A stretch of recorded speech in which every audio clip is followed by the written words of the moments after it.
विधायक नफे सिंह राठी की गोली मारकर हत्या की गई। उस मामले में आपको बता दें कि तमाम जो जानकारियां हैं वो जुटाई जा रही हैं, साथ ही साथ तमाम कड़ियों को जोड़ने की कोशिश की जा रही है। आपको ये भी बता दें कि तमाम गुत्थियों को और पहेलियों को सुलझाने के लिए सीबीआई को फाइल सौंप दी गई है, जिससे कि जल्द से जल्द इस पूरे मामले में खुलासा हो सके। दोनों का जो घायल हुए थे उनका इलाज जारी है, क्योंकि जानकारी जो मिल रही है वो ये कि जो गनमैन था नफे सिंह का जो भांजा है वो बुरी तरह से घायल हुए, इसीलिए उनको भी अस्पताल में भर्ती कराया गया और उनका जो इलाज है वो जारी है। पुलिस और एसटीएफ मामले की जांच में पहले ही जुटे हुए हैं ही।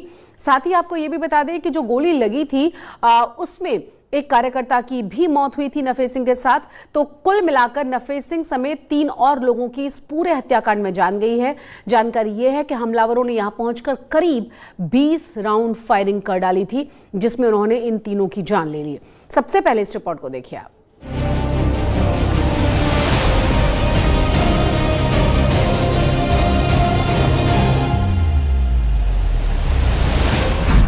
सीबीआई पकड़ेगी नफे सिंह के कातिलों को। कातिलों की तलाश में निकल पड़ी सीबीआई। पुलिस को मिल गई है कातिलों की पहचान।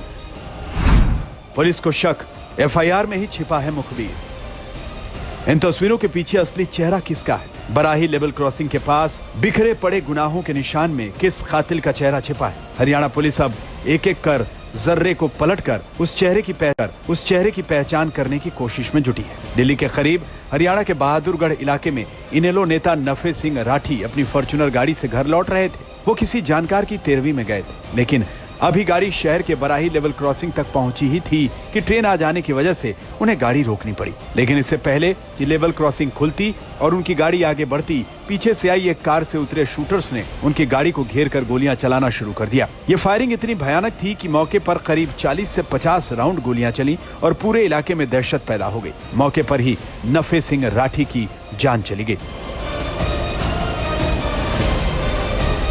बहादुरगढ़ के बराही रेलवे फाटक के पास यही वो जगह है जहां पर दुर्दांत अपराधियों ने इस घटना को अंजाम दिया और बिखरे हुए कांच साफ तौर पर इस बात की गवाही देते हैं कि यहाँ पर क्या कुछ हुआ था। और आपको बता दें कि रविवार की शाम तकरीबन 5:15 बजे के करीब का वक्त था।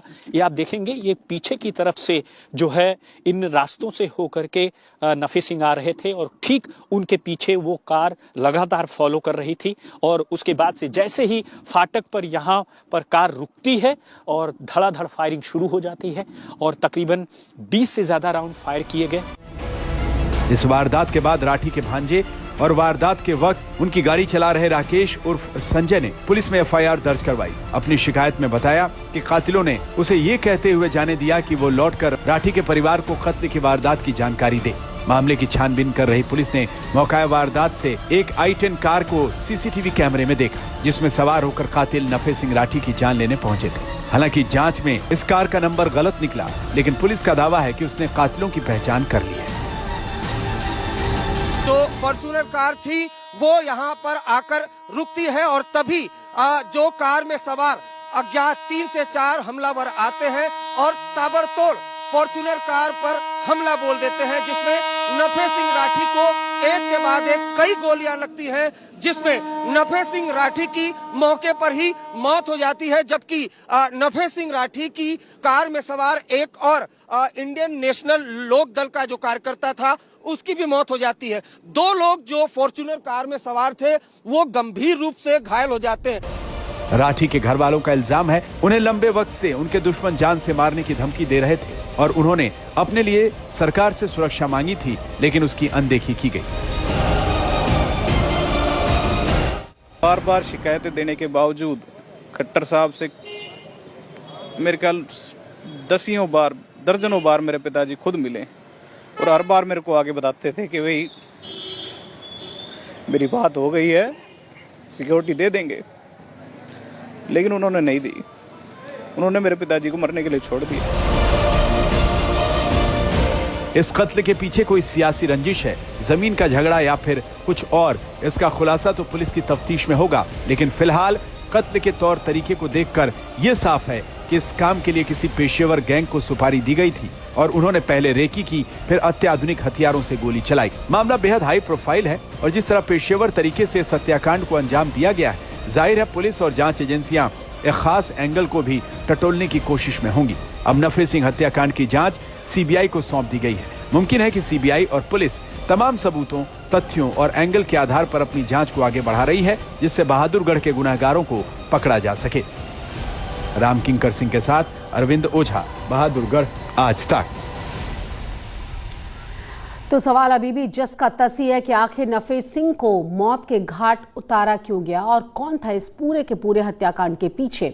आपको ये भी बताएं कि किसके इशारों पर रविवार की शाम 5:15 बजे गोलियां चलाई गई।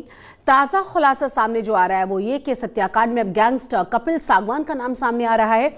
पुलिस अब इस पूरे मामले में हर एक एंगल से जांच में जुटी हुई है।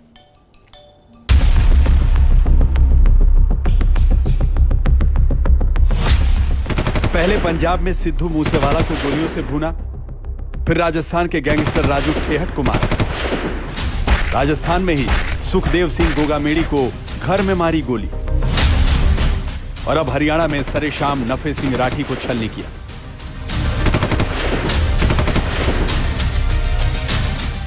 यह पैटर्न और कत्ल का तौर तरीका सीधे सीधे गैंगस्टर्स की मॉडस ऑपरेंडी की तरफ इशारा करता है। इंडियन नेशनल लोकदल के नेता नफे सिंह राठी के साथ रविवार 25 मई की शाम 5:15 बजे ठीक वैसा ही हुआ जैसा इससे पहले कत्ल की इन वारदातों में हुआ था। कातिल ने बीच सड़क पर नफे सिंह राठी को निशाना बनाकर उनकी गाड़ी पर इतनी गोलियां बरसाईं कि गाड़ी के साथ साथ नफे सिंह का जिस्म भी बुरी तरह छलनी हो गया। इस हमले में नफे सिंह के साथ साथ उनकी गाड़ी में बैठे एक और सुरक्षा कर्मी की भी जान चली गई, जबकि 2 लोग बुरी तरह जख्मी।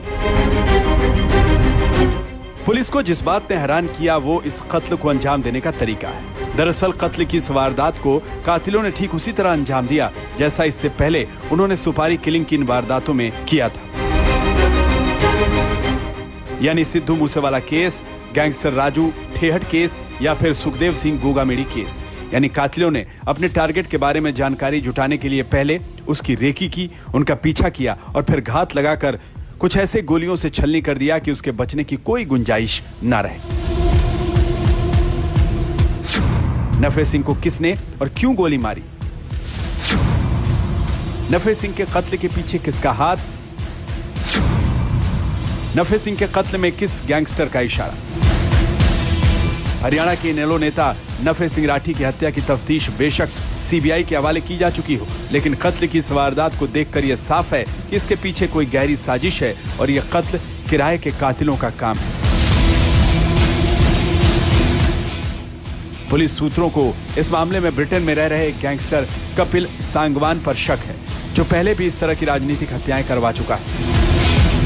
ऐसे में पुलिस मामले की जांच सीबीआई के हवाले करने से पहले उस संदिग्ध बदमाश के बारे में ज्यादा से ज्यादा जानकारी जुटा लेना चाहती है, ताकि मामले की जांच में सीबीआई को भी मदद मिल सके। शक के घेरे में आए गैंगस्टर कपिल सांगवान पर दिल्ली में बीजेपी किसान मोर्चा के पदाधिकारी सुरेंद्र मटियाला की हत्या का इल्जाम है। असल में उन दिनों सांगवान मटियाला की गैंगस्टर मंजीत महल से कथित नजदीकियों के चलते नाराज था। उसने मटियाला को मंजीत से दूर रहने या फिर इसका अंजाम भुगतने की धमकी दी थी। सांगवान और महल का गिरोह एक दूसरे का कट्टर दुश्मन है और दोनों गिरोह के गैंगवार में अब तक दर्जन भर से ज्यादा लोग मारे जा चुके हैं। पुलिस सूत्रों की माने तो सांगवान